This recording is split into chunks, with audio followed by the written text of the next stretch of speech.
women have to deal with a lot. Bear with me, this video will be worth it.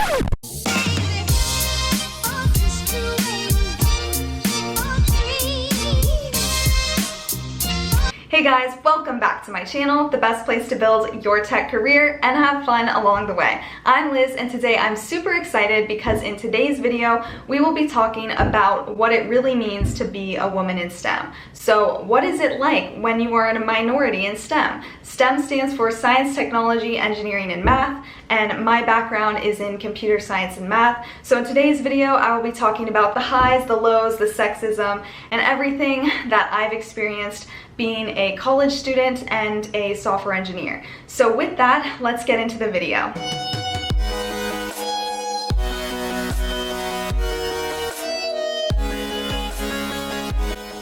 So for a little bit of context, in case you're new here, hi, I'm Liz. I graduated college in May 2020 with a Bachelor of Science in Computer Science and a Bachelor of Arts in Mathematics, and I love to share my experiences and my computer science tips here on my YouTube channel. So every Friday I upload computer science, technology, college, and career-related content, and then on Tuesdays I upload lifestyle and makeup and whatever I feel like content. So if you do enjoy this video, please subscribe for more videos like this. And also, if you have additional questions, check out my playlist and I may have answered them already. So before entering college and deciding to major in math and computer science, I did have other experiences which shaped my desires to go in that direction, in the direction of STEM. So when I was growing up, I was fortunate enough to have a mom who had a job in STEM, and I had a lot of encouragement to do well in academics and take courses seriously. Also, something that I remember is in elementary school and middle school and high school, I did have female teachers that taught mathematics. So for me, I never thought to myself that math was something for boys or science was something for boys. I thankfully grew up with my school system and my friends, and we all worked hard in STEM fields, and we were never scared of STEM. We never thought that it would be weird for women to be in STEM. So I didn't have a lot of doubts going into college that I could try to go for a STEM major if I wanted to. And I also apologize for the random background noise. I've been trying to film this video for the past 10 hours and there's been just more construction noise. So bear with me, this video will be worth it. So I felt supported and unafraid when it came to choosing the courses that I wanted to choose. Now, when it came to learning computer science, I didn't take a computer science course until college. So during middle school and high school, I experimented with coding, particularly on websites on my own, but I never took a full-on course. I did side projects on my own, and I learned about computers through getting a really awesome laptop and experimenting with it. So in middle school and high school, I was on a pretty fast track with math, and I felt really confident about that. Now, in my high school, I believe they may have offered AP Computer Science, but I'm not entirely sure because I never took it. I never knew of any of my friends taking it, and so I decided to wait until college to go into computer science, but I was able to experiment with making websites in HTML and CSS. So my background was more of the, graphic design type of computer science and less of the problem solving and algorithmic type of computer science. So then we get to freshman year of college when I'm in my first computer science course, and there's 2 other girls and 30 other guys, and I do feel like, oh wow, I am one of the few women in this class. What's this gonna be like? It's not what I expected it to be like. I've never been in a course where the difference in the number of men and the number of women was that drastic. So back in high school, I think I took Calc BC my junior year of high school, and I think there was a good ratio of men and women. Like, I'd say it was pretty equal, otherwise I would have remembered it differently. And then going to college, that definitely changed with computer science courses. Now, how it worked for at least the first 2 years of my college was you would do programming assignments, usually with a partner, and then once you became junior or senior, sometimes you would just do individual programming assignments. So on the one hand, it did give me an opportunity to work with a partner and meet someone in the class. Now on the other hand, our professors gave us kind of the free will to choose our partners, which is good and bad because I didn't necessarily meet random people in the class, but I guess it is good to have a partner that you like, so that's kind of a positive. Something I found in my situation, for some reason, the few other girls in my class, we weren't like super like, oh yeah, we know each other, we're gonna stick together, girl power. We were the high achieving type that were more focused on just being the best that we could be instead of like being collaborative.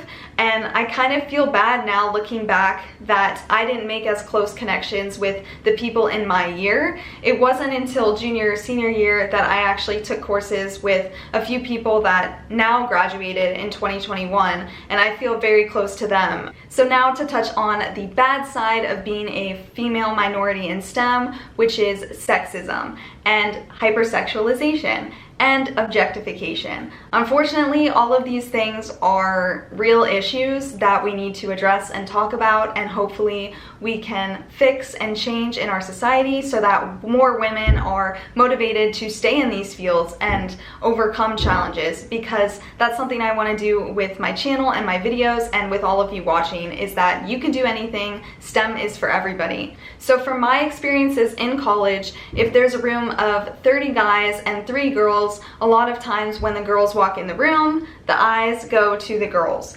So you do feel like there's a lot of attention on you for reasons that you don't really control. I did go to college on the West Coast where people wore crop tops and whatever they felt like, so I do think, you know, wearing whatever you want is different when you're around all your girlfriends than maybe when you're just meeting like 30 stranger guys for the first time. So being aware of what you're wearing and how you're looking is definitely different when you're in STEM than if you were hanging out with a bunch of your girlfriends or if you were in a class with mostly women that dress like you. So that was definitely different. I will say, unfortunately, in college, if a guy is gross, they'll usually use their mouth to speak, which makes you find out that they're gross, and then you can just quietly walk to a different seat in the classroom. Now, in the workplace, people are more subtle about things, and it can be harder to figure out who is maybe like a threat or a predator or something. I've never had a bad experience with someone in the workforce being gross, but I have in college, and obviously in college, like, it's not a rare thing for people to be over the top with their hormones, okay? But yeah, for me, my personal thing was if people made weird comments about like how I looked that day, which definitely happened. You know, there's a difference between giving a thoughtful, kind, you know, compliment and then stopping there and then taking it to a different level. And they took it to the wrong level, okay? So yeah, you're definitely aware of how you look, and if there's more attention on you, even though you literally did nothing, it's just that you're female and you're one of the only ones there. So as I was planning this video and thinking about what I was going to talk about, one particular negative situation came to mind, so I will describe that for you. Basically, in college, if I asked for help for a question on the homework, or I was trying to study for a test, thankfully I did find really good guys and girls to study with later on, but I did have instances where it seemed like if a guy was going to help me with something, he expected something in return. And of course, that's a reflection on men that are not men, but they're boys, and they're between the ages of 18 and 22. I just feel like it needs to be said because women have to deal with a lot in general, but especially women that don't have other women next to them, and women that have to go in front of lots of men and prove their point. I feel like for me, this video, I wanted to take really seriously, but also be real with you and include how I felt. And something else I wanted to add with the whole sexism experience is taking yourself seriously. So, for example, like, if you're surrounded by women, if you're in whatever field you are in, there might not be certain restrictions on how you dress or like what makeup you wear. But basically, in college, I never had a female professor in computer science. I did have female professors in math, and I did find that there were more female students in math. So I was able to kind of have a good connection and support system for my math major that I felt like I had lots of friends in that. And then in computer science, I had some pretty good friends, and most of them were men. So I'm mentioning the fact that I didn't have computer science professors who were female at the time. I only had math professors who were female. So for me, not only did I dress and act a certain way so that my male classmates would take me seriously, but I also wanted my male professors to take me seriously. So that was something I always consciously thought about. Before I move on to talking about my professional experience as a woman in STEM, one other thing that I wanted to mention about college and classes and professors is sometimes when you're in college, people will say like certain professors favor female students over male students. I will say, yeah, I guess it's kind of hard to like really quantify that. I feel like my grades in college were pretty fair, so I wouldn't say that like I attribute my grades to like favoritism or not. But I will say, if you don't have professors reaching out to you to help you, you should definitely reach out to them. And the same goes for research. So I was asked to do research by the math professors. I was never asked to do research by the computer science professors. However, when I was offered to do this math project, it definitely intersected with computer science. So I was able to combine computer science and math for that project.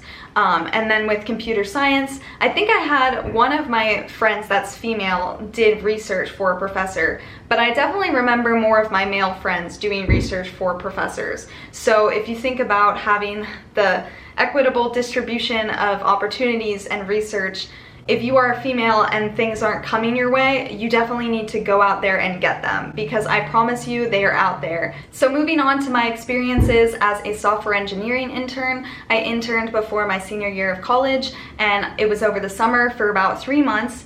And the interview process was awesome. I was asked questions about my resume by someone who was going to be my mentor, and then also the boss, so the mentor and the manager of that sector that I was going to work in. And my mentor was female, so this was awesome that I got to see a female. I was going to be mentored by a female, and her and I really got along well. And when I accepted the internship and I started, she was my mentor, and everything went really smoothly. I learned a lot from her and everything was good. Now, I will say, once I started the job, there weren't many other female engineers in her position. So this is kind of like a warning to you all when you guys go out there and you interview. If someone interviews you and they are just like you, maybe they're female, or I don't know, there's something that you relate to, you should ask them, hey, how many people are like you in your job, or like on your like level of the company or whatever, because sometimes they will put like interviewers that they can relate to so that they get you to accept the job. So just something to think about in the future, because I had a great experience. I have no regrets about that. I loved my internship and everything. So that's something to think about. Now, I have always felt like I've had fair interviews. No one's ever made a comment that I'm not going to be smart enough, not going to be good enough, or whatever as like the men. So I've never had that, at least not to my face. Same with college.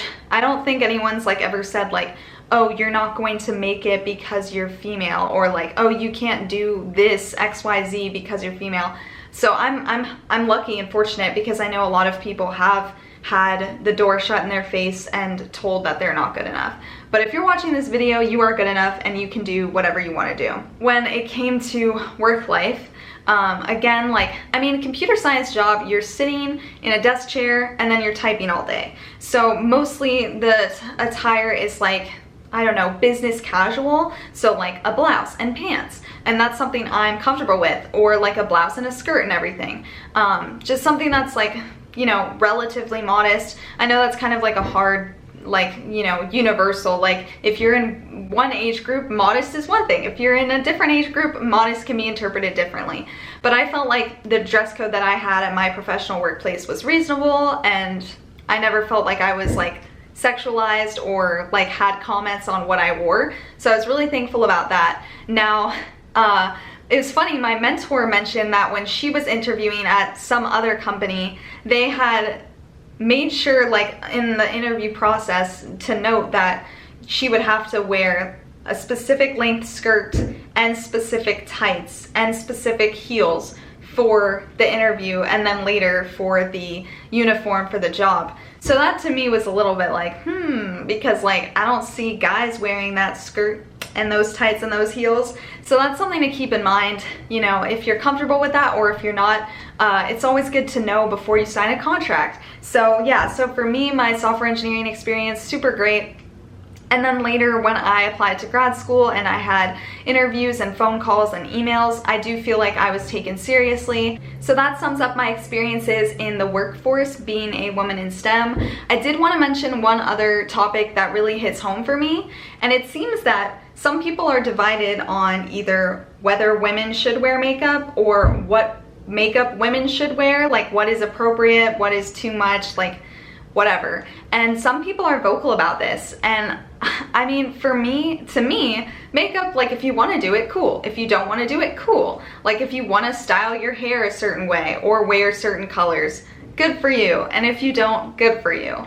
So I would never tell someone that they should or shouldn't wear makeup. That's like not what I'm doing here. I wear makeup because I like it and it makes me feel happy. That's kind of like how simple it is for me. And I hope and I wish like we can get past that barrier where people don't think like women wearing makeup is trashy or women wearing this isn't professional or isn't like nerdy. Because sometimes I have felt that like, wait, if I looked nerdier, would I get this position? Like if I looked, and so that's so strange, right? Because like men aren't thinking to themselves like, I need to look more nerdy and less like professionally dressed or put together to get a job. So I think that's kind of unfair if women are thinking to themselves like, I shouldn't like wear what makes me feel comfortable because it might not be taken seriously. So with that, that concludes my video on what it's really like being a woman in STEM, sharing my experiences of sexism and the goods and the bads and the in-betweens that I've experienced in pre-college, college, and post-college professional work life. And if you have any experiences you would like to share or any thoughts on this video, please comment them down below. I'd love if you stick around and subscribe to my channel. I do love to make new videos on Fridays and Tuesdays. This past Tuesday I made a skincare video, and this coming Tuesday I think I'm gonna make a closet clean out video because it's that time of the year for me. And also, if you've made it this far, this is the 100th video on my channel, the 100th. So this past year I've really like developed my channel and I love making content for you guys and helping you guys out. So if you have any questions, please comment them and I will be sure to address them. So thank you guys so much. I hope you have a wonderful weekend and I will see you on Tuesday.